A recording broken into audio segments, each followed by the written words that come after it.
Assalamualaikum Pak Wito. Waalaikumsalam warahmatullahi wabarakatuh. Pripun Pak Gufron? Sehat? Alhamdulillah. Nembe tangi tilem niku wau. Seri beri. Seri beri. Pak Ladi terus pundi? Alhamdulillah baik-baik Nggih, saja. Pak Wito, Pak Ladi, Bu Sulis. Julis. Yo, Bu Sulis.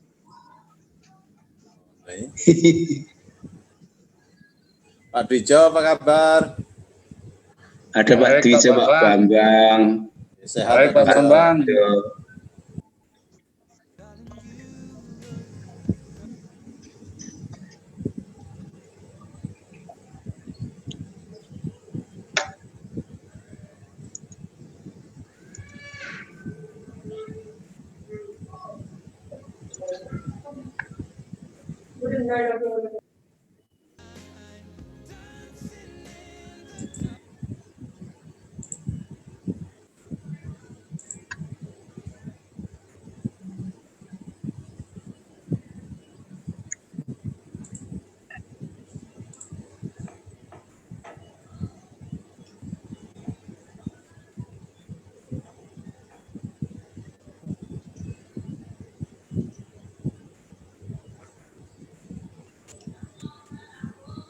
Masih 14 enggak yang masuk?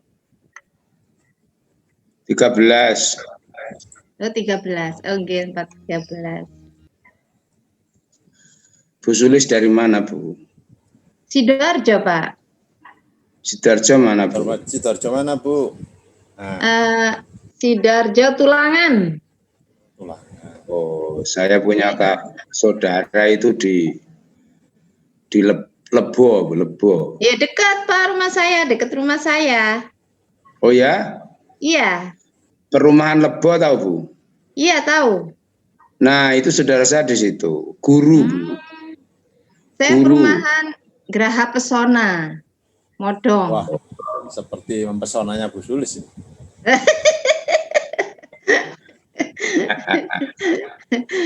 Ayo jadi tambah-tambahi. Graha Pesona itu ada lagi perumahan apa itu ya? Saya punya kawan profesor di IAIN Surabaya. Di perumahan apa itu ya?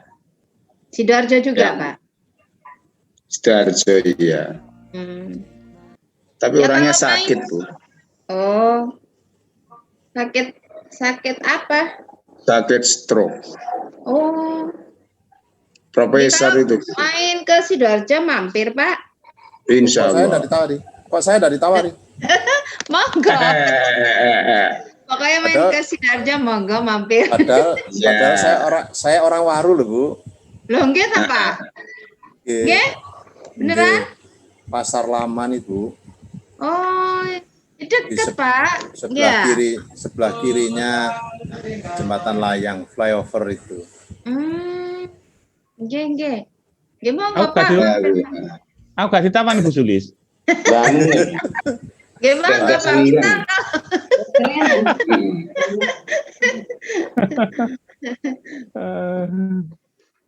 banyak teman, banyak silaturahmi katanya memperpanjang rezeki. umur.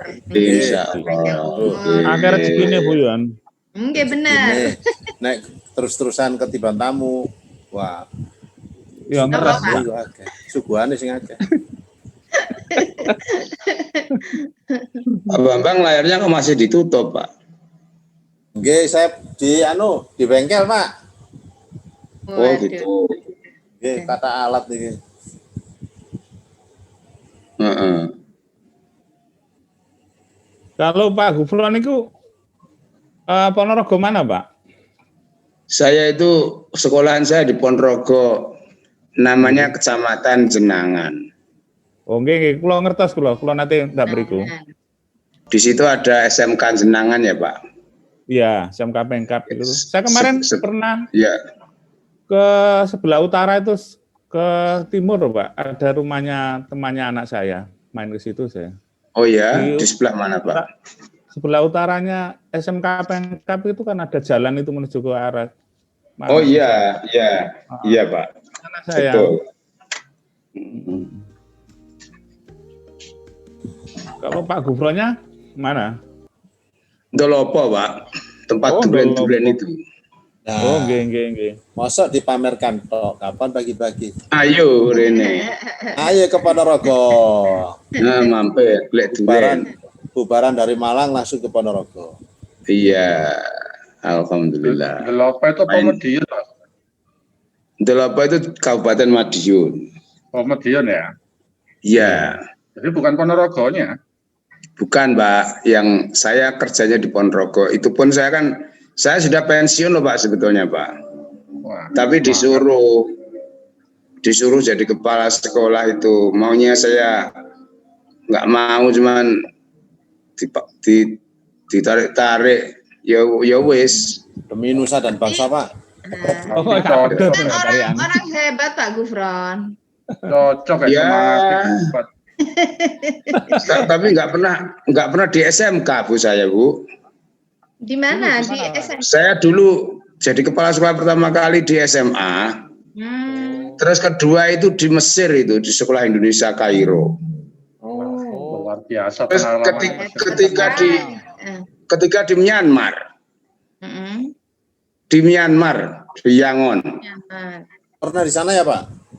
Iya, di Yangon itu sekolahnya Pak, muridnya dari mana-mana, dari beberapa negara itu.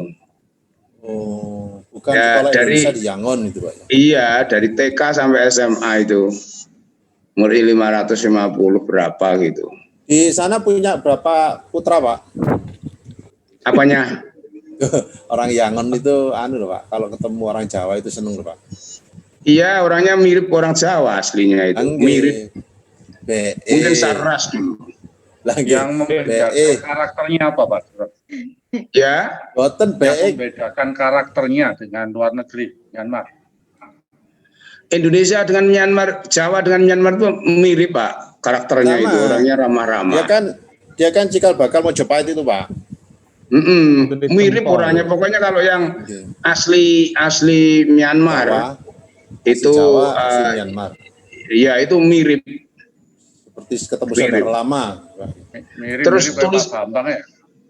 Tulisannya itu seperti tulisan Jawa itu, Pak. Tulisannya Jawa bahasa Kawi, Myanmar Pak. itu. Jawa Kawi. Iya.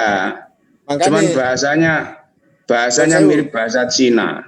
lagi nyun saya mungkin ketika Pak Gufron datang Myanmar langsung dianggap, ini kok mirip Pati Gajah Mada. Iya, Pak. Dan ini, Pak, orangnya pakai sarung, Pak. Nah, nggih. Pakai sarung, pakai sandal. Jadi presiden itu pakai sarung, pakai sandal jepit. Ya. Orang-orang Kono Pak Gufron kono duwe ya. Kono Myanmar punya juga ya. Makanya tadi kan Duwe, tanya Pak. punya berapa di sana. ngake wis. Terus sak prene iku umirku sik ngubungi terus. Lah, dia mungkin santunannya lupa, Pak. Oh ya. Ibu Endang. Assalamualaikum Ibu. Waalaikumsalam. Wabarakatuh. Alhamdulillah. Bu Endang naik Iya, kuda Pak. lagi, Bu ya. Pokoknya Iya, ini sekarang mau mau naik kuda ini kayaknya. Ini saya sekarang baru saja mendarat. Kenapa? oh alah. Kemarin kok dudut terus mau ini terus itu. Iya Pak, biasa. Jadi Biasa itu semuanya kan harus selesai ya. Jadi Pak Sapa ingat itu orang- begini. Pak Ingat Sapa orang itu impian, kenapa pedang gerak-gerak terus? Naik Pak. kuda. Alhamdulillah ini ada backgroundnya ya. Misalnya kalau nggak ada backgroundnya, mesti backgroundnya macam-macam ya Pak. bahaya itu, Iya. Pak.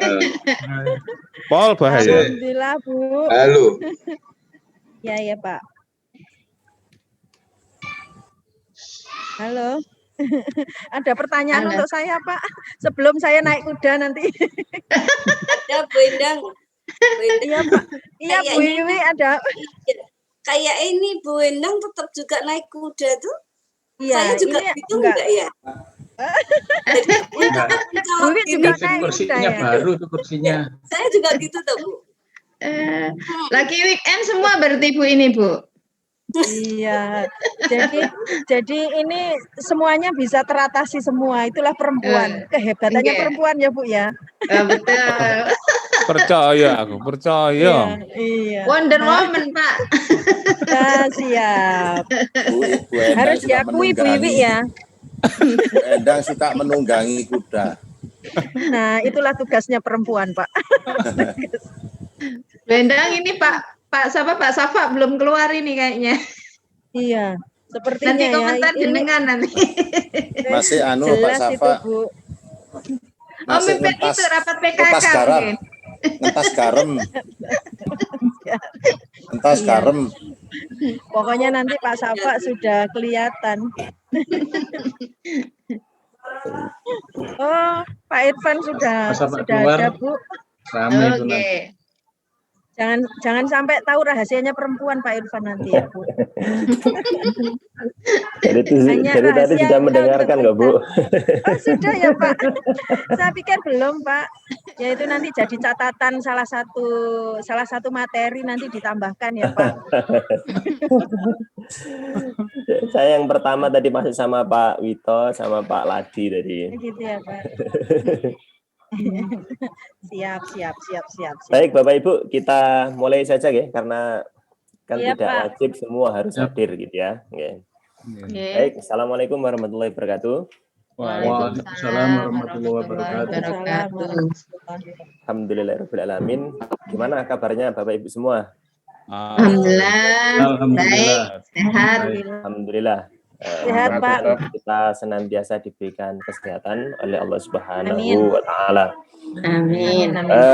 Pada kesempatan hari ini, alhamdulillah kita bisa ketemu untuk kesekian kalinya ya Bapak Ibu dalam sesi ya. Saya kira ini sesi informal karena nanti ada sesi khusus yang akan kita jadikan sarana untuk membahas topik yang akan kita bahas hari ini secara lebih lengkap, secara lebih detail dan mendalam. Tentu juga dari sisi waktu yang tersedia juga jauh lebih banyak gitu nggih. Nah, pada hari ini kita akan ngobrol singkat ya atau kita saling sharing pengalaman dari Bapak Ibu semua untuk ya sebagai pembuka awal dari pemahaman materi yang akan kita bahas dengan narasumber pada hari-hari berikutnya. Hari ini yang akan kita bahas adalah berkaitan dengan manajemen sumber daya manusia dan perubahan nih Bapak Ibu. Ya. Sebagai gambaran Bapak Ibu bahwa dalam organisasi itu kita memang dihadapkan pada tantangan-tantangan, dihadapkan pada permasalahan-permasalahan yang harus kita selesaikan. Nah, tantangan-tantangan itu bisa muncul dari luar, ya. Tantangan itu, ancaman itu juga dari luar. Kemudian juga kita dihadapkan juga pada permasalahan-permasalahan internal. Permasalahan-permasalahan eksternal biasanya berkaitan dengan ya ekonomi, kemudian perkembangan teknologi, demografi, ya, aturan dan lain-lain. Saya sangat bisa merasakan bagaimana kemudian perubahan-perubahan yang muncul tadi itu seperti perubahan aturan ya, yang harus kita ikuti, yang kita harus menyesuaikan diri, bisa beradaptasi, itu luar biasa tuntutannya. Nah, selain itu kita juga dihadapkan pada masalah-masalah internal, masalah-masalah teknis, masalah-masalah operasional, masalah-masalah ngurus orang dan lain-lain. Nah, masalah ngurus orang ini, Bapak Ibu, jadi satu catatan yang paling krusial dalam mengelola organisasi. Perkara kita itu nanti mau kemana, pengen apa, merencanakan strategi apa, itu saya yakin Bapak Ibu itu sudah mudah untuk memahaminya. Tetapi bagaimana kemudian mengelola sumber daya yang ada, khususnya sumber daya manusia ini, untuk bisa memiliki suhu yang sama, untuk bisa memiliki semangat yang sama, ya, untuk bisa memiliki gairah yang sama dengan Bapak Ibu, khususnya kepala sekolah, untuk mencapai tujuan organisasi, ini perkara tidak mudah Bapak Ibu. Bahkan sebagian besar energi kita itu, apalagi sebagai seorang pimpinan itu, akan banyak tersedot dalam hal bagaimana memanage sumber daya manusia. Gitu ya. Kalau kita mengelola sumber daya keuangan, ya kalau misalnya ada kita pakai, kalau enggak ada kita cari, kalau enggak kita tahan gitu ya. Tapi perkara mengelola manusia ini, katakanlah misalnya dalam proses belajar mengajar yang merupakan kewajiban dari kita untuk menjalankan KBM gitu ya, kita harus mengontrol, memantau itu dalam rentang waktu yang cukup panjang Bapak Ibu. Misal 1 semester, awal semester sampai akhir semester. Nanti di tengah perjalanan ada masalah ini, masalah ini, masalah ini, masalah ini. Dan itu semuanya ternyata masalahnya adalah masalah sumber daya manusia. Yang kedua, kita akan lanjutkan pembahasan nanti dengan topik bahasan berkaitan dengan manajemen perubahan Bapak Ibu. Nah, manajemen perubahan ini penting sekali untuk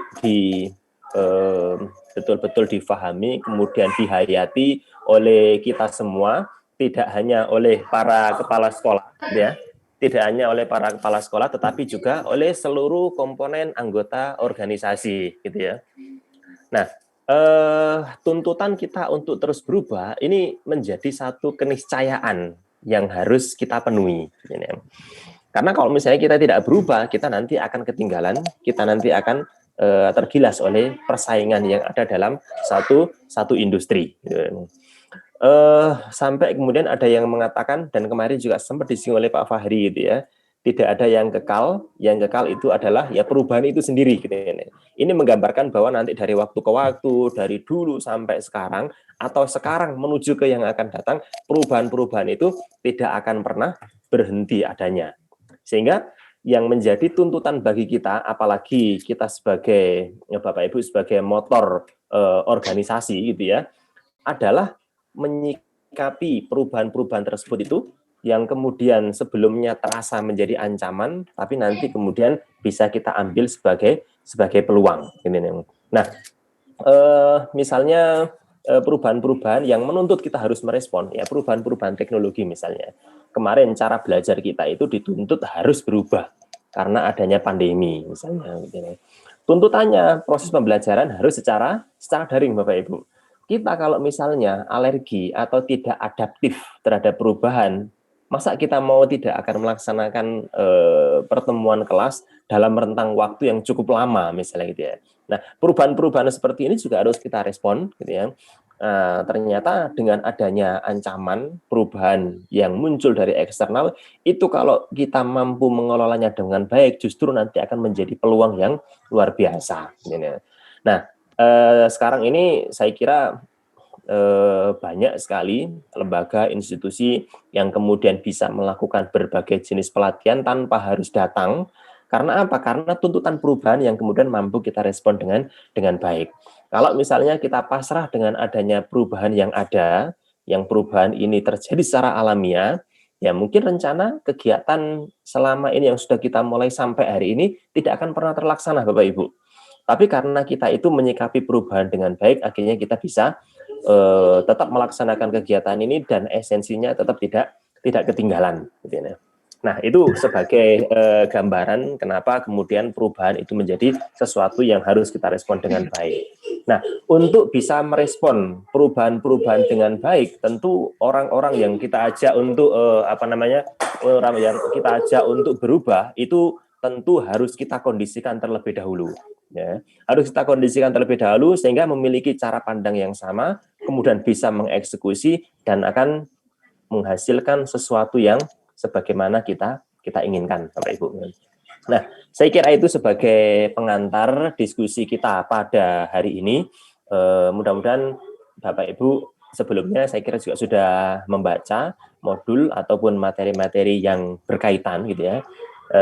Saya kira nanti kita sharing saja bagaimana pengalaman dari Bapak Ibu sekalian sebagai kepala sekolah yang mungkin menghadapi guru-guru yang ya kadang-kadang kita sudah pasrah, tidak bisa mengontrolnya lagi, tidak bisa mengendalikan lagi, gitu ya. Sudahlah asal masuk asal mau ngajar saja sudah kita terima misalnya, gitu ya.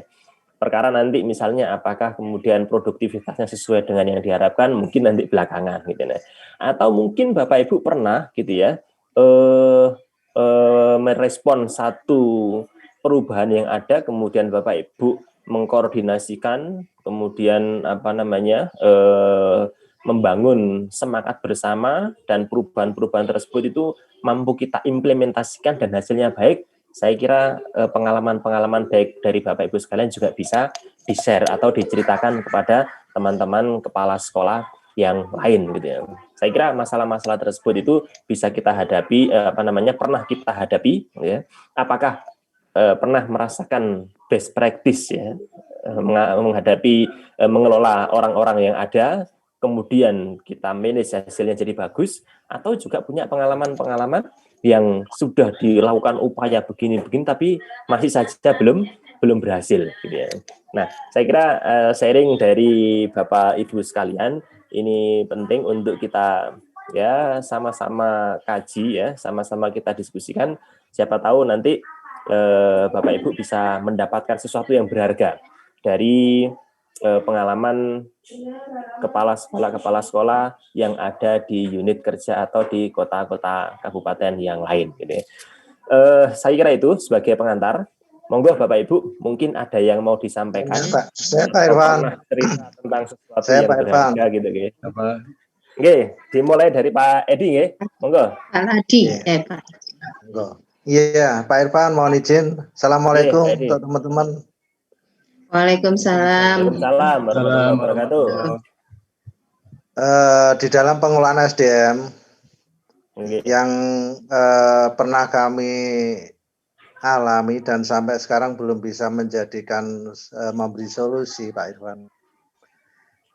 Kalau sebuah kekuatan menjadi peluang atau kelemahan menjadi kekuatan, secara teoritis bisa kami pahami. Tapi di dalam SDM ini banyak problem atau kesulitan yang harus kami hadapi. Contoh jika di dalam kapasitas SDM tadi, kita tidak memungkinkan untuk menambah kuantitas. Karena kalau kita menambah jumlah daripada SDM yang ada, itu terkendala dengan pembiayaan. Tapi di sisi yang lain, jika melakukan kebijakan yang agak lurus atau kencang, ini juga berakibat pada posisi rasa sosial kemasyarakatan kita. Contoh yang kami alami saat ini, ada 2 staf yang notabene kita anggap sakit. Nah, di dalam posisi itu staf kami ini hanya 3. Kalau 2 ini sakit semua dan sakitnya udah berbulan-bulan, kami mau mengeluarkan untuk memberi kebijakan yang tegas agak sulit. Tetapi di dalam posisi kita mau nambah sebagai pengganti juga terbebani dengan pembiayaan. Ini mohon kiranya kami dapat pencerahan oleh Pak Irfan atau teman-teman yang lain. Kiranya cukup itu Pak Irfan yang menjadi pertanyaan kami. Akhir kata, wassalamualaikum warahmatullahi wabarakatuh. Waalaikumsalam warahmatullahi wabarakatuh. Ini kayak apa namanya? Pak Edi kok angel menghadapi dilema Pak Edi ya. Iya Pak. Kayak sangat dilema. Kayak dilamar 2 wanita aja pilih yang mana kan gitu ya. Betul. Mau dikurangi kok kalau kelihatannya sisi humanisnya kok nggak ada, sisi sosialnya juga nggak ada gitu ya. Kalau harus diganti dengan yang lain ya kok harus apa namanya? Nggak ada uangnya. Lagi. Pak Edi tutup Pak Edi. Sharing dari Pak Edi ya Bapak Ibu. Monggo Bapak Ibu mungkin di tempat kerja masing-masing dari panjenengan semua ada pengalaman yang sama atau mirip gitu ya, yang kemudian ketemu solusi atau jalan terbaik untuk menyelesaikannya. Monggo bagaimana Bapak Ibu, ada sharing dari apa yang dihadapi oleh Pak Edi tadi?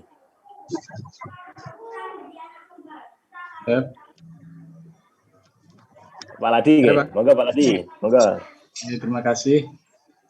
Assalamualaikum warahmatullahi wabarakatuh. Waalaikumsalam warahmatullahi wabarakatuh. Sama dengan Pak Edi, Pak. Sama dengan Pak Edi, saya punya seorang guru juga. Dulunya sebetulnya enggak apa-apa. Tapi setelah saya telusuri, katanya dulu kan dari SMP kemudian mutasi ke SMK waktu masih Otoda, masih di daerah. Nah itu ternyata beliaunya itu pernah kecelakaan, terus gegar otak.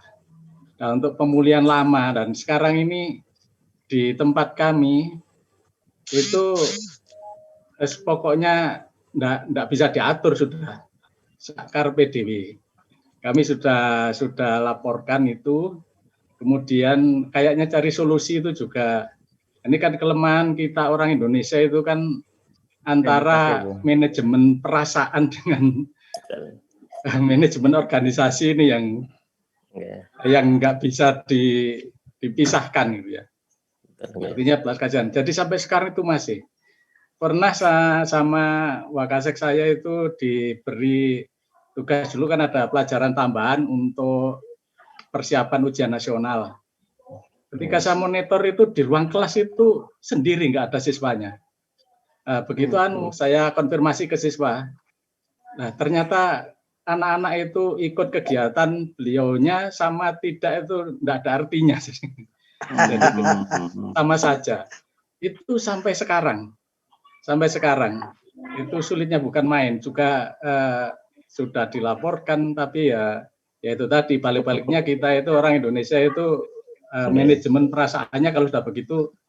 Ini ada rasa kasihan, ada rasa nanti kalau misalnya diberhentikan gimana, kalau misalnya tidak dikasih jam ngajar terus gimana, itu masih seperti itu. Itu yang pertama, sama jadi kasusnya sama dengan Pak Edi. Kemudian yang kedua terkait dengan kasus 7, Pak. Mohon maaf, saya sudah baca berulang-ulang. Ini kelihatannya kami ini saya yang tidak paham atau gimana. Itu ada strategi yang nomor 1, strategi juga, yang kedua itu juga. Nah, maksud saya strategi di situ sebagai alat apa tindakan gitu maksud saya. Kalau alat kan berarti pakai manajemen apa gitu, manajemen risiko apa pakai manajemen perubahan apa pakai manajemen SDM. Nah, itu kami bingung di situ, Pak. Barangkali ada pencerahan dari Pak Irfan. Terima kasih. Sehingga nanti kami bisa mengerjakan itu dengan baik. Terima kasih, Pak. Assalamualaikum warahmatullahi wabarakatuh. Assalamualaikum warahmatullahi wabarakatuh. Matur nuwun Pak Ladi atas sharing dari pengalaman yang dihadapi di lapangan. Ini satu hal ya, satu keniscayaan yang pasti nanti akan kita rasakan sebagai seorang pemimpin gitu ya. Sehingga harus mengambil peran lebih banyak gitu ya, kemudian harus mengorbankan perasaan juga lebih besar dan lain-lain, sehingga dihadapkan pada dilema-dilema yang kadang-kadang sulit untuk diputuskan gitu ya. Saya menggarisbawahi apa yang disampaikan Pak Ladi tadi itu untuk membantu menyelesaikan permasalahannya, sekaligus permasalahan yang dihadapi oleh di tempat kerjanya Pak Edi tadi itu. Ya kalau misalnya kita mau menggunakan pendekatan profesional ataupun pendekatan dalam konteks pilihan dari sudut pandang agama sekalipun, sebenarnya sudah sangat jelas Bapak Ibu gitu ya. Kalau misalnya kita menggunakan pendekatan kalau misalnya kita dihadapkan pada dua pilihan yang harus kita pilih, itu adalah mana yang paling besar mudorotnya Bapak Ibu ya. Artinya yang besar mudorotnya itu yang harus kita hindari atau yang kita hilangkan terlebih dahulu gitu ya. Kalau misalnya pertanyaan pertama saya berikan kepada Pak Edi gitu ya. Antara misalnya memberhentikan guru yang sakit ya, dengan mengorbankan siswa tidak bisa belajar karena ditinggalkannya tugas mengajar tersebut, mudorotnya lebih besar mana Pak Edi? Lebih besar meninggalkan siswa, Pak. Lebih besar meninggalkan siswa. Kalau punya Pak Ladi, Gatus Budi? Sama nggih? Sama. Ya itu tadi sebenarnya kalau kita dihadapkan pada dua pilihan tersebut itu sebenarnya sudah sangat jelas. Cuma kita dalam implementasinya itu kelihatan kan sekali ya bahwa orang Indonesia itu perasaannya yang dominan gitu ya. Padahal kalau nanti dihisap gitu ya kita sebagai seorang pemimpin gitu ya, itu akan lebih berat ketika kita itu meninggalkan tugas mengajar tadi itu Bapak Ibu. Karena orang yang terdolimi dalam tanda kutip gitu ya, yang haknya kemudian kita hilangkan, itu siswa dalam jumlah yang jauh lebih banyak Bapak Ibu.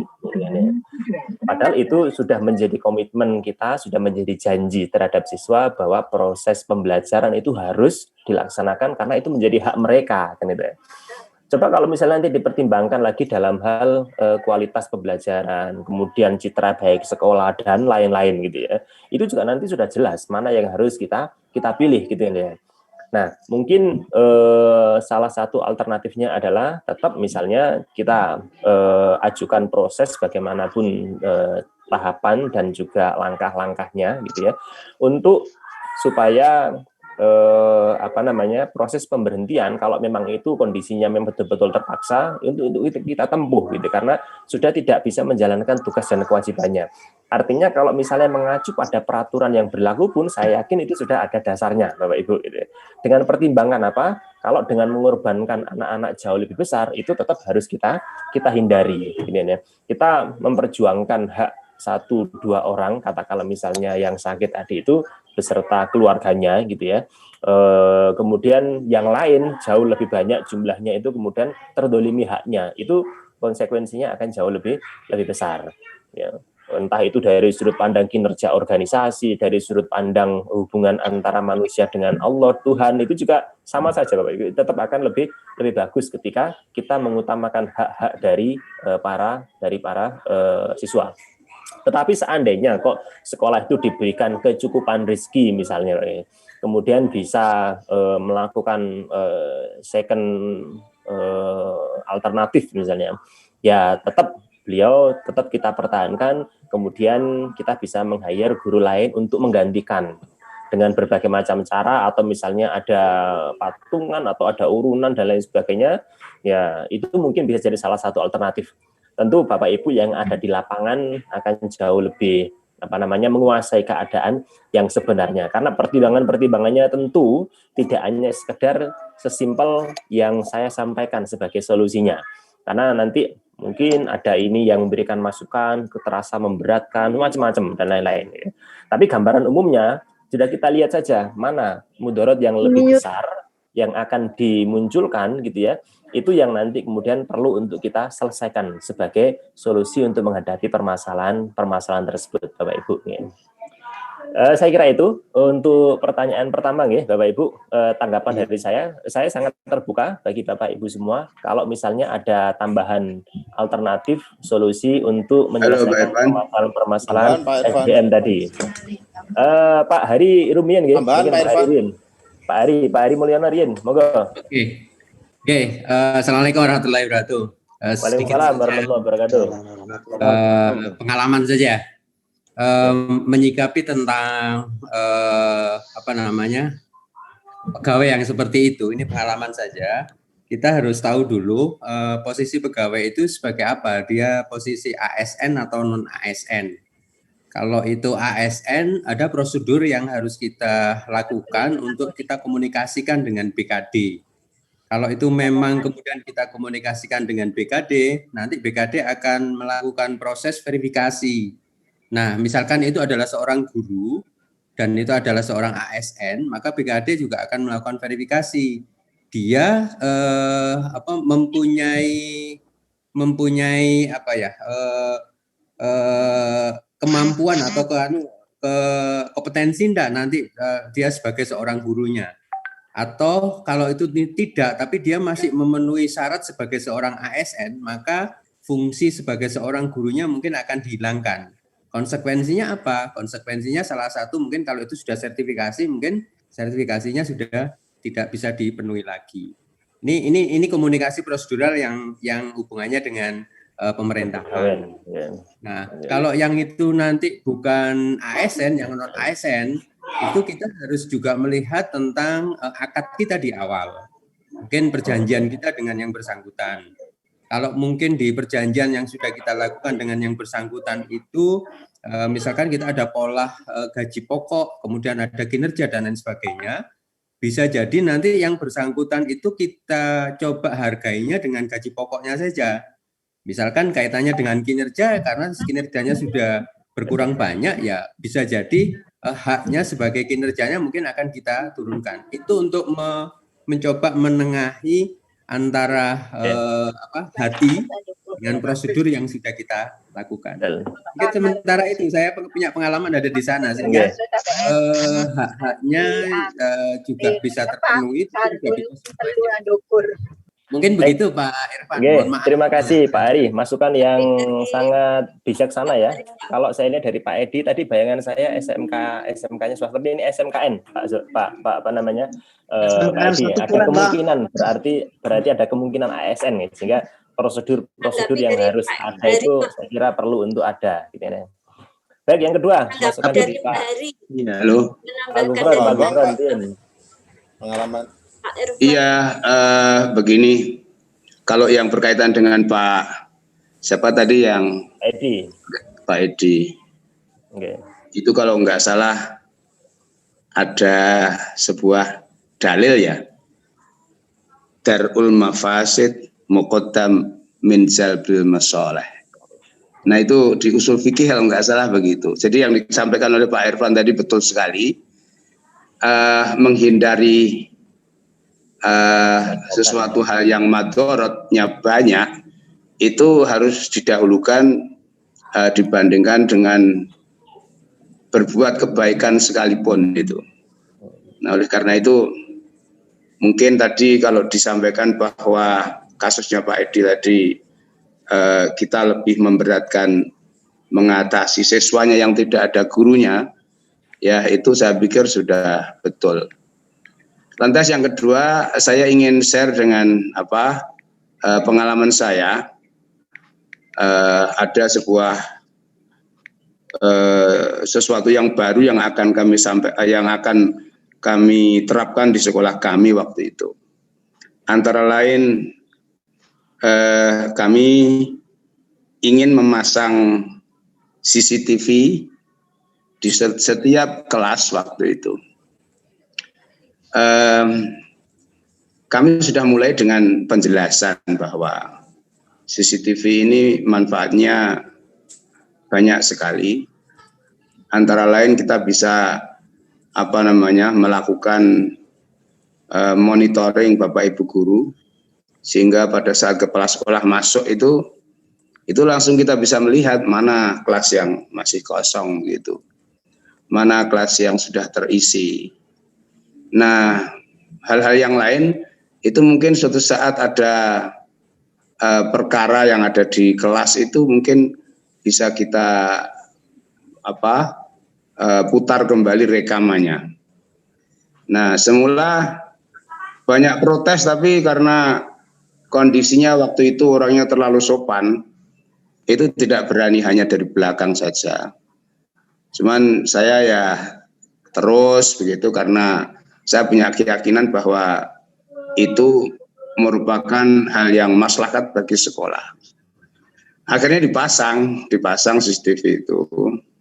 Nah, ternyata yang ditakuti oleh kawan-kawan guru bahwa mereka selalu diawasi setiap saat itu tidak ada masalah. Karena kami pun pada saat mengawasi itu bukan berarti kalau menemukan sesuatu hal yang khusus untuk dicatat itu bukan berakibat negatif kepada guru, tapi bahkan berakibat positif kepada guru. Nah, akhirnya dipasanglah CCTV itu dan tujuan awal itu alhamdulillah bisa tercapai. Jadi pada saat pagi saya datang ke sekolah, masuk ke kantor, itu kami sudah mengetahui bahwa ini seluruh kelas itu ada gurunya. Karena sebelumnya kami waktu itu mempunyai sebuah ungkapan untuk guru-guru kami.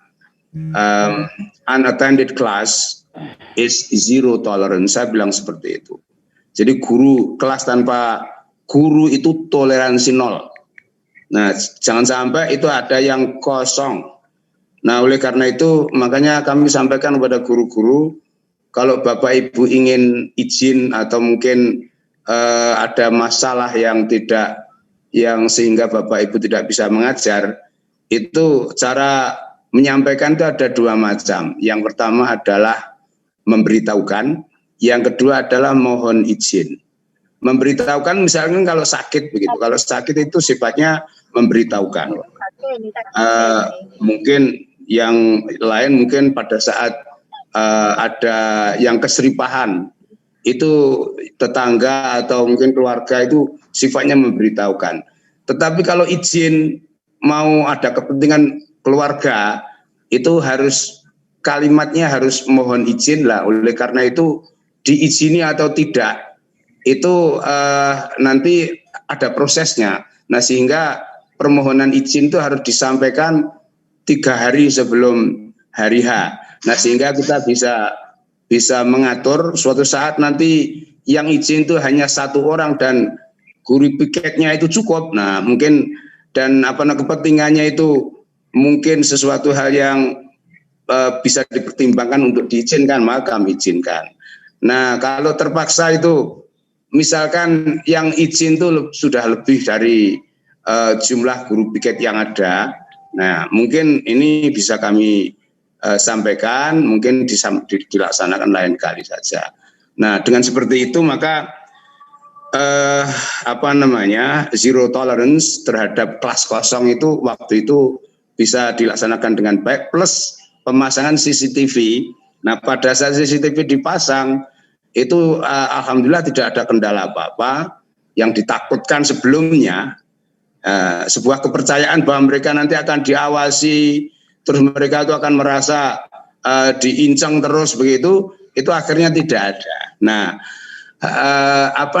ternyata ada hal positif yang lain yang tersembunyi di sana. Antara lain pada saat waktu itu saya jadi kepala sekolah mulai TK sampai dengan SMA, Pak, di sekolah Myanmar itu.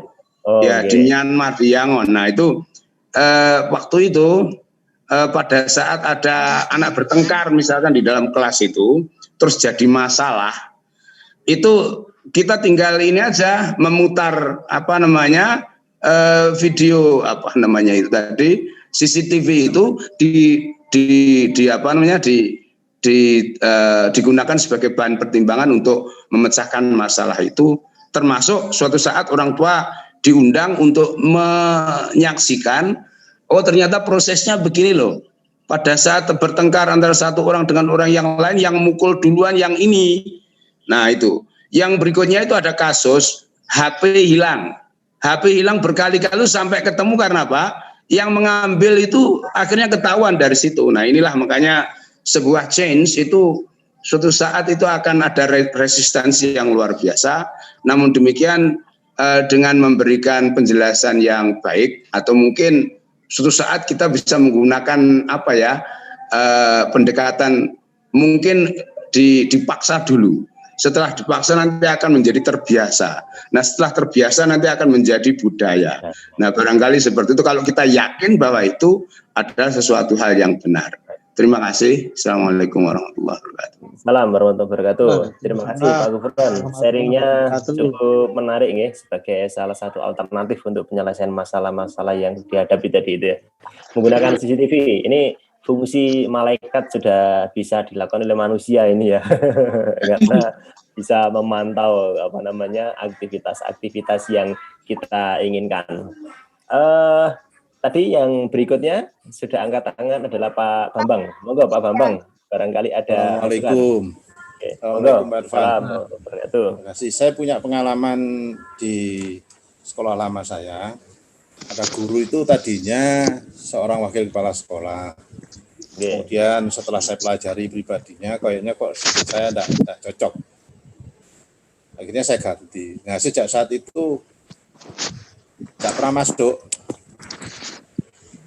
Walaupun sebenarnya ketika masih jadi waka itu masuk, tapi mesti buat laporan terus. Buat laporan artinya dia di sarana buat laporan gedung, alasan itu. Jadi kelasnya tidak pernah dikunjungi. Sampai anak-anaknya ngeluh kangen sama gurunya. Satu saat saya pelajari, orang ini tidak masuk kenapa. Saya buka Facebook, iseng-iseng itu. Ternyata punya kegemaran lain. Kegemarannya jual beli barang kuno itu. ada keris, ada cincin seperti itu. Kemudian saya panggil, saya pura-pura punya ilmu seperti itu. Kemudian saya tawari, saya panggil, duduk, saya katakan, "Loh Pak, sampean kok wajah sampean kok kayak gitu?" Artinya merah karena memang suka melek malam. Nah, di belakang sampean itu Pak, kok ada jinnya, saya bilang gitu. Padahal kalimat itu saya ambil kalau orang suka keris, suka cincin, suka itu temannya kan kayak itu. Ya kaget Pak, mana Pak, saya enggak. Coba sampean berdiri, di saku sampean itu kan ada anunya, ada cincinnya itu. Saya ngawur waktu itu. Iya. Pak, trial and error, untung-untung kalau kebetulan. Nah, ternyata bawa memang, tapi tidak ditunjukkan. Pak, yang menyebabkan sampean error itu, yaitu Pak, sampean mulai tidak dekat sama Tuhan, tapi dekat dengan setan.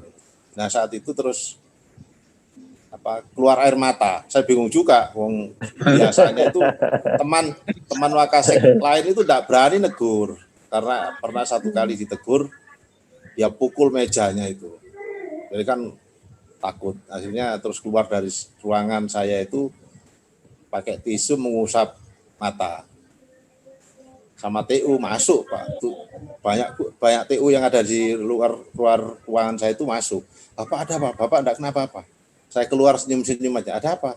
Duh, Pak, itu kok nangis? Bapak apakan? Gitu. Saya jawab, kala tuwo ilmu. Dengan itu saya melakukan pendekatan. Mungkin kalau dengan sudah dilaporkan Pak ke pimpinan atas itu, paling nanti jawabannya coba dibina lagi dulu. Karena kalau sampai PNS diberhentikan, istri dan anaknya tidak hanya bicara soal SK pemecatan saja, mereka juga dipecat dari makan paginya, makan siang, makan malamnya. Kalau sudah PNS ya. Bukan dipensiun ya, diberhentikan, tentu dengan tidak hormat. Nah, kita mikirnya jangan hanya itu. Langkah yang kedua adalah saya terpaksa harus menghentikan sertifikasinya dengan cara mengurangi jamnya. Mengurangi jamnya sehingga dia sertifikasinya tidak bisa cair untuk mendidik dia bahwa semua harus dipertanggungjawabkan. Solusi yang kedua, saya ngangkat GTT untuk itu supaya kelasnya tidak kosong. Karena itu, atau guru lain yang saya tambahi honornya karena ada itu. Ya memang kita ngeluarkan tambahan biaya, tapi anak-anak tetap harus kita jaga bisa belajar. Guru seperti ini memang masalah kita Pak, karena di SK itu ada tulisannya klausul terakhir, peraturan keputusan yang belum tercantum akan diputuskan kemudian. Nah keputusan ini ternyata ngopeni guru-guru sing rasa gitu. Terima kasih Pak. Assalamualaikum. Kesimpulan saya yang dilakukan Pak Bangin cuma satu ya sebenarnya ya. Wong buaya kok dikadali dengan gitu ya. Ya jadi buaya putih dong. Jadi lebih tua ilmunya nggih Pak Bambang nggih. Baik, terima kasih sharingnya. Pendekatan dipakai tadi itu mungkin ya tentu harus tetap menyesuaikan kondisi-kondisi lain. Misalnya keuangan kalau dari siap dan lain-lain itu jadi akan semakin menjadikan keputusan yang diambil itu semakin pas ngoten nggih. Baik, berikutnya yang sudah order dari tadi Bu Ngatmini, monggo dari Bondowoso. Warahmatullahi wabarakatuh. Salam warahmatullahi wabarakatuh. Yang tadi kasus PNS yang sakit, kemudian bagaimana tindakan kita, ini pernah saya lakukan, tapi waktu itu masih saya sebagai Wakasek kurikulum Bapak. Jadi waktu itu ada guru PNS yang sudah sertifikasi sakit-sakitan dan tidak pernah masuk ke kelas. Ya.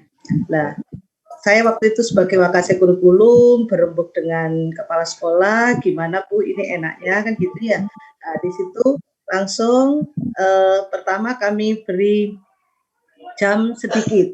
Ya, jamnya kami kurangi yang semula 24 kita kurangi jadi 12, tetapi dikasih tugas tambahan yang diakui secara dapodik itu 12, sehingga sertifikasi masih tetap dapat. Kemudian dengan kondisi jam 12 itu tetap masih sakit, ya tidak bisa masuk ke kelas, langsung kami berembuk dengan guru tersebut, Pak, gimana kalau jamnya secara dokumen itu atas nama Bapak ini tetap yang PNS itu, tetapi saya minta HR dari yang menginval itu diambilkan dari gaji Bapak itu. Ya memang awal-awal ada yang ya namanya sekolah yang banyak guru yang ini ya, jadi banyak yang tidak setuju, kok enak men kan gitu ya, kok enak men itu nggak ngajar, sertifikasi lancar. Terus saya balik, siapa yang mau sakit-sakitan seperti Bapak ini, saya gitu. Karena alhamdulillah semua teman-teman juga bisa terima dan sampai pensiun itu Pak, sekarang sudah pensiun orangnya, jadi dan merasa ya antara hak dan kewajibannya itu merasa terlindungi gitu, sehingga dia tetap membayar ke guru infal itu dan anak-anak tidak terbengkelai. Itu Pak, karena kalau sebagai kepala sekolah mungkin saya ini yang paling sedikit ya masa kerjanya. Terima kasih. Assalamualaikum warahmatullahi wabarakatuh. Bisa Waalaikumsalam warahmatullahi wabarakatuh. Siap diperpanjang Bung Admini gitu ya. Kemarin saya ceritakan Bung Admini ini dengan Kabid di bawahnya Pak Sekda Bondowoso. Ya pernah tahu sama Bung Admini itu, orangnya baik, memang layak beliau itu gini gitu. Ternyata ada penilaian bagus juga dari stafnya Pak Sekda Bung Admini. Oh. Pak, Moga berikutnya yang sudah ini Bu Wiwi, moga ada masukan dari case yang tadi sudah ada nggih, moga. Assalamualaikum warahmatullahi wabarakatuh. Waalaikumsalam warahmatullahi wabarakatuh. Bapak Ibu yang saya hormati, alhamdulillah pada kesempatan ini kami ingin sharing pengalaman juga. Kebetulan sekolah kami itu adalah SMK alih fungsi dari ST dulunya, terus SMP yang melaksanakan program keterampilan. Nah, menjadi SMK itu 18 tahun yang lalu, sehingga guru-guru kami itu dalam tanda kutip sama saja seperti yang disampaikan oleh Pak Edi, mungkin Bung Admini tadi juga. Nah, yang disampaikan Pak Hari Mulyono tadi betul. ASN itu SOP-nya adalah apabila tidak melaksanakan tugas tidak sesuai dengan tugas dan pokok fungsinya, tidak bisa melaksanakan sebagaimana mestinya, kita mengajukan permohonan, kita melaporkan ya mulai dari cabang dinas dan juga BKD. Namun yang saya alami sampai hari ini, saya melaporkan terkait guru kami yang pemetaan waktu itu dari SMP, yaitu guru BK. Mohon maaf, beliau itu tuli ya, jadi pokoknya pendengarannya kurang, sangat kurang bahkan. Terus yang satu itu sakit, yang satunya kena, tapi TU ini, kena masalah hukum. Gitu. Saya cerita yang guru dulu. Jadi untuk yang dua guru ini sakit dan ya saya anggap kalau tuli itu berarti ya sakit. Saya mengajukan untuk bagaimana guru ini bisa distrukturalkan gitu, di-TU-kan. Ternyata tidak semudah itu. Dari jabatan fungsional ke struktural itu melalui proses yang sangat panjang. Sehingga kami melaporkan saya masuk ke sekolah SMK Negeri Satuan Nasri ini 2 tahun, mau 3 tahun berjalan, belum berhasil sampai sekarang. Jadi akhirnya kami solusinya adalah mendampingi guru-guru ini dengan guru tidak tetap. Memang menimbulkan kos yang lebih dari sekolah kami. Tapi demi kepercayaan masyarakat yang sudah diberikan ke sekolah kami harus melakukan itu. Nah, terhadap TU yang kena atau terjerat masalah hukum, sampai sekarang keluar, itu pun juga belum ada penyelesaian apakah TU saya ini masih bisa, istilahnya, sebagai ASN-nya itu tetap, istilahnya, tetap sebagai ASN bisa dan sampai bisa menikmati pensiunnya, kami juga belum tahu, tapi sebagai haknya dari sampai sekarang, maksud kami sampai sekarang beliau ini masih menerima gaji 50%. Ini kami sudah ke BKD, ke provinsi. Jadi ini yang kami alami di lapangan. Kalau dalam tanda kutip kita selaku ASN dan birokrasi seperti ini, yang akhirnya kami yang di lapangan ya harus mengambil suatu tindakan yang tidak merugikan customer kami, dalam hal ini adalah pelanggan, yaitu peserta didik. Ini Pak Irfan yang kami sampaikan pada kesempatan ini. Ternyata saya banyak temannya yang punya masalah juga terkait pengelolaan sumber daya manusia ini. Saya pikir kami itu kadang kalau ada yang menyampaikan bahwa punya kekuatan SDM yang luar biasa, tenaganya masih muda, kompetensi yang bagus. Kadang saya tuh ngiri. Karena apa? Guru-guru kami itu karena alih fungsi dari SD, SMP, mulai tahun ini tuh banyak yang akan pensiun. Jadi mulai tahun 2000 ini, 2001 sampai ke saya 2027, itu setiap tahunnya itu ada yang pensiun. Baru berhenti setelah 27 agak lama tahun berikutnya. Terima kasih. Assalamualaikum warahmatullahi wabarakatuh. Waalaikumsalam. Sharingnya dari Bu Wiwi. Memang ideal yang disampaikan Pak Hari ya. Tapi memang prosesnya cukup panjang gitu kan ya. Untuk bisa mengambil langkah sikap yang mungkin kita nilai sebagai langkah terbaik. Baik, yang terakhir untuk masukan dari kasus tadi dari Bu Prima, Guru Priwahyu. Iya, terima kasih Irfan. Ternyata apa yang untuk share pengalaman, ternyata apa yang Bapak Ibu alami itu tidak jauh-jauh beda ya. Berarti secara umum mungkin kita semua mengalami. Sama. Ya, mulai dari Pak Gufron, kemudian Bu Mimin, terus Bu Wiwi, itu saya mengalaminya semua, Pak. Sampai di Pak Gufron, di mana CCTV itu kami pasang di kelas. Memang ada tantangan mulai dari guru kok sepertinya mau diawasi. Nah, ternyata makin ke depan alhamdulillah tidak ada. Sama ternyata pencurian HP itu tidak hanya di sekolah saya saja ternyata. Di sekolahnya Pak Gufron juga ada pencurian HP ya Pak.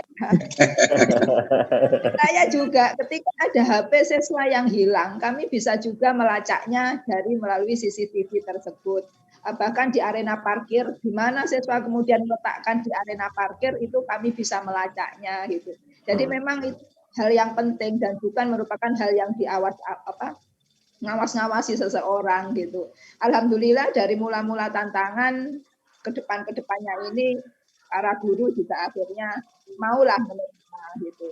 Yang dialami Bu Mimin, saya juga mengalami guru yang sakit, sama saya katakan apa mau sakit seperti ini gitu ya. Alhamdulillah dari beberapa teman yang mulanya tidak setuju kok enaknya ya itu kok diberi kesempatan ini akhirnya yang memahami itu.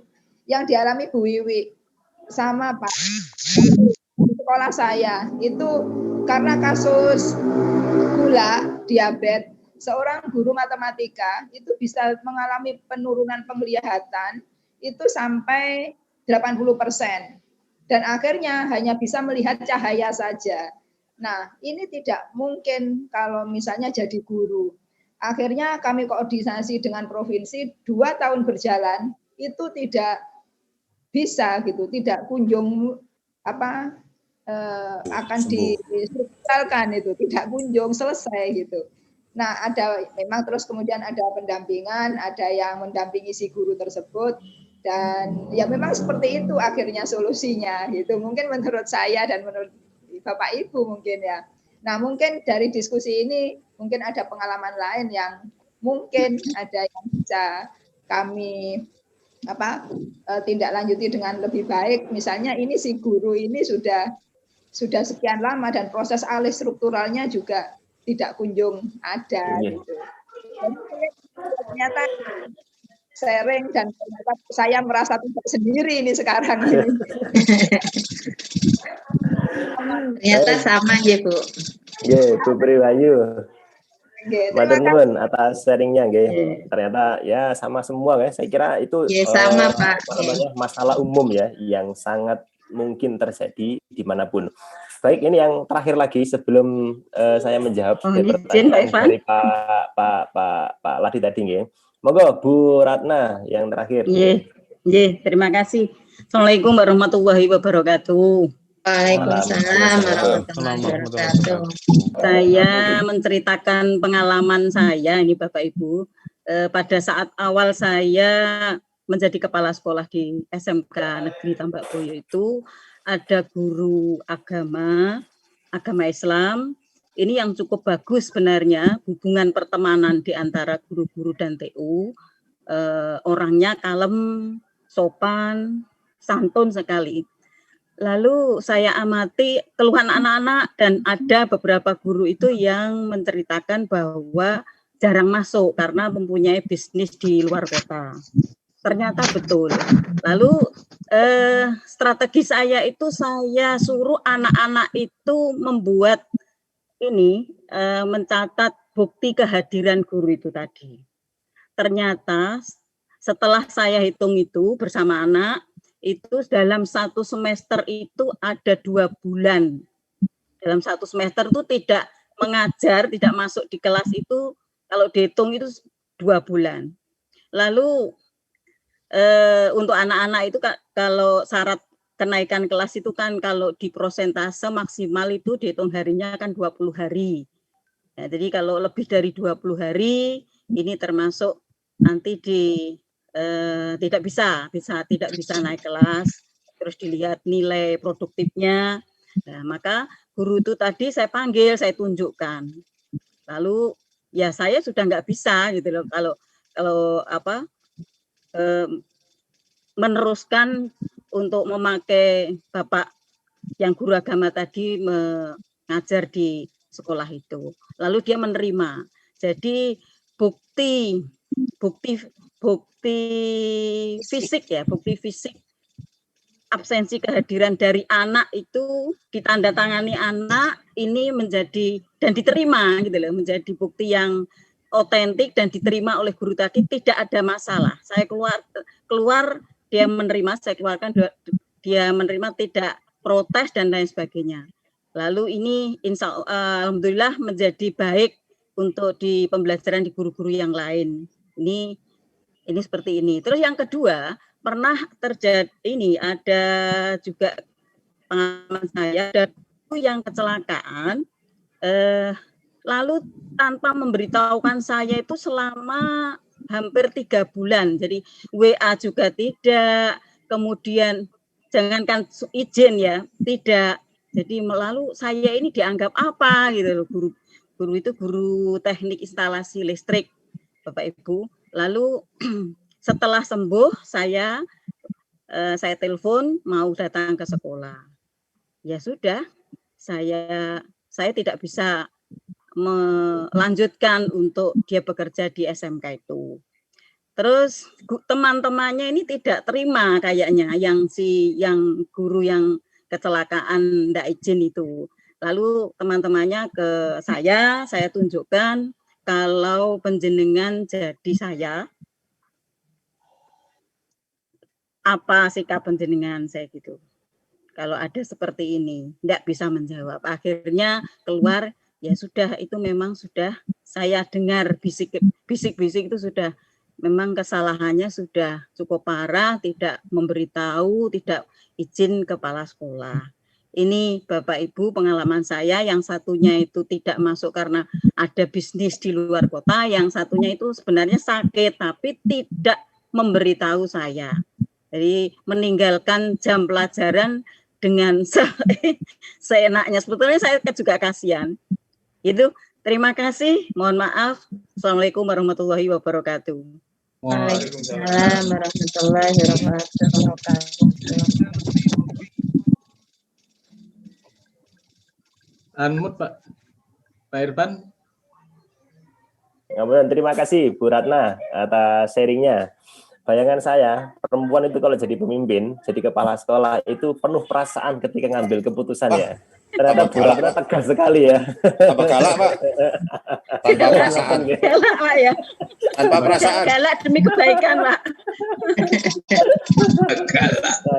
Itu sudah jadi bawaan ya Bapak Ibu, karena style kita itu memang berbeda-beda ya dalam mengambil keputusan, karena cara pandang kita terhadap satu masalah itu juga kadang-kadang berbeda-beda. Ya mungkin karena latar belakang pendidikan, latar belakang keluarga, budaya, lingkungan, dan lain-lain. Nah ini tadi baru sekelumit atau satu secuil saja ya masalah berkaitan dengan SDM. Nah alhamdulillah yang disampaikan Pak Edi tadi itu menjadi common problem atau menjadi masalah umum yang terjadi. Sehingga bagaimana nanti Pak Edi bisa membantu menyelesaikan permasalahan ini, bisa belajar dari pengalaman-pengalaman yang telah dilakukan oleh Bapak Ibu di tempat-tempat yang lain. Karena ternyata Pak Edi tidak sendiri gitu ya. Ternyata semua juga mengalami hal yang sama gitu ya. Sepanjang kalau misalnya bisa kita dampingi, bisa kita cover, ada guru pendamping, kesiapan pendanaan juga oke, yang lain-lain bisa ditata, mungkin itu bisa menjadi salah satu alternatif ya. Tetapi kalau memang dihadapkan pada pilihan ya atau tidak gitu ya, ya mungkin kita akan pilih mana yang ketika itu kita ambil mudarat yang lebih besar itu bisa kita hindari.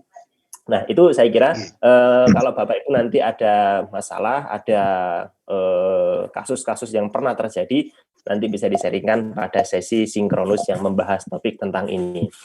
Nah sebelum kita akhiri karena waktu juga sudah habis ya. Pak Ladi tadi sempat tanya strategi dan alat, ngapunten Pak Ladi, saya belum membaca detail bagaimana kasus yang terjadi di sana. Kalau dari yang disampaikan oleh Bapak antara strategi dan alat tentu berbeda, nggih. Kalau strategi itu berarti upaya yang nanti akan dilakukan ya, sebagai upaya untuk mencapai tujuan-tujuan yang diinginkan. Sedangkan alat yang dimaksud di situ adalah alat-alat untuk bisa menemukan strategi yang tepat. Contoh misalnya alatnya menggunakan SWOT ya. Kita mengidentifikasi apa di sisi internal organisasi itu kekuatan, kelemahannya itu kita identifikasi semuanya. Kemudian bagaimana kondisi di luar. Nah, pertemuan antara kondisi internal dan eksternal yang difasilitasi dengan alat yang namanya SWOT tadi itu nanti akan muncul strategi yang pas Bapak Ibu. Kalau misalnya nanti ada di kuadran 1 katakanlah ya yang menggambarkan adanya kekuatan dan peluang, kita nanti bisa melakukan pilihan strategi 1, 2, 3, 4 misalnya. Di kuadran lainnya nanti kita bisa memilih atau melakukan strategi 1, 2, 3 dan lain sebagainya. Sampai misalnya kok dalam konteks bisnis itu Bapak Ibu, kekuatannya sudah nggak ada, kelemahannya dominan, peluang juga sempit sekali, ancamannya lebih besar gitu ya. Ya sudah, kita mau divest atau apa, kita mau jual atau mau kita tutup, itu menjadi salah satu alternatif. Kalau misalnya kita mau mengambil keputusan-keputusan pengembangan organisasi atau dalam konteks bisnis itu perusahaan. Ngapunten Pak Ladi, mungkin itu yang bisa saya berikan. Hanya menduga saya karena saya belum melihat detail kasus yang di kasus 7 itu. Okay? Terima kasih. Mudah-mudahan nanti ada tambahan kalau misalnya di grup mungkin bisa direspon oleh Bapak Ibu atau teman-teman tim yang lain supaya nanti dalam mengerjakan lebih clear, ngoten nggih. Terima kasih. Oke, Bapak Ibu, terima kasih matur nuwun sangat atas partisipasi termasuk sharing pengalaman dari Bapak Ibu semuanya. Insya Allah menjadi satu kesempatan yang baik untuk bisa kita menyelesaikan permasalahan-permasalahan di tempat atau di kerja kita. Saya mohon maaf apabila ada sesuatu yang kurang berkenan, okay? Kita ketemu di jadwal-jadwal berikutnya. Mudah-mudahan kita senantiasa diberikan kesehatan, kekuatan, kesabaran oleh Allah Subhanahu wa taala dan nanti bisa ketemu dalam forum luring atau ketemu langsung. Ngoten nggih. Matur nuwun. Terima kasih semuanya. Assalamualaikum warahmatullahi wabarakatuh. Waalaikumsalam warahmatullahi wabarakatuh. Dipimpin doa Pak Ofron. Doa. Oke. Mari kita berdoa mohon kepada Allah SWT agar kita diampuni dosa-dosa kita, kita diberikan sinar hidayah dalam hati kita semuanya. Allahumma sholli ala Muhammad wa ala ali Muhammad. Alhamdulillahirabbil alamin. Allahumma ighfir lana wa li walidina wa li jami'il muslimina wal muslimat wal mu'minina wal mu'minat al ahya'i minhum wal amwati warfa'hum darajati wa tafa'hum hasanat.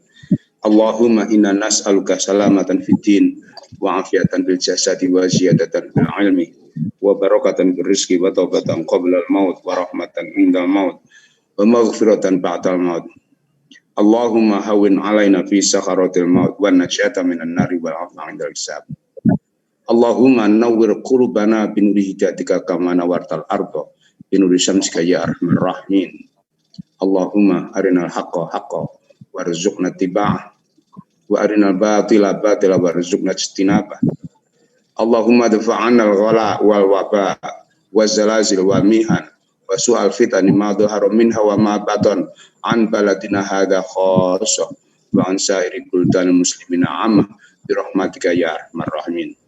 Rabbana taqabbal minna innaka antas samiul alim wa tub alaina innaka antat tawwabur rahim. Rabbana atina fid dunya hasanah wa fil akhirati hasanah wa qina adzabannar. Subhana rabbika rabbil izzati amma yasifun wa salamun alal mursalin alhamdulillahi rabbil alamin. Amin, amin. Terima kasih. Assalamualaikum warahmatullahi wabarakatuh. Waalaikumsalam warahmatullahi wabarakatuh. Terima kasih Pak Evan. Sami Bapak Ibu. Terima kasih Pak Evan. Jaga kesehatan masing-masing. Sampai ketemu lagi. Amin. Terima kasih Bapak Ibu. Sampai selamat bermalam minggu mengerjakan tugas Bapak Ibu. Sama-sama. Wendang lancar lagi ya. Lancar Udah lagi naik ya. kuda lagi. Naik kuda ya Bu ya. Naik kuda lagi Pak. Iya. Kawan ya. Mentul, Wendang mentul terus. Ya, Pak. Assalamualaikum. Waalaikumsalam. Ketemu besok. Bapak Ibu sekalian. Bapak Ibu. Pamit ge. Assalamualaikum. Waalaikumsalam warahmatullahi wabarakatuh. Pamit dulu, siap-siap maghrib. Siap-siap maghrib, siap-siap habis maghrib ngerjakan tugas. Mohon izin nonton live dari Zoom.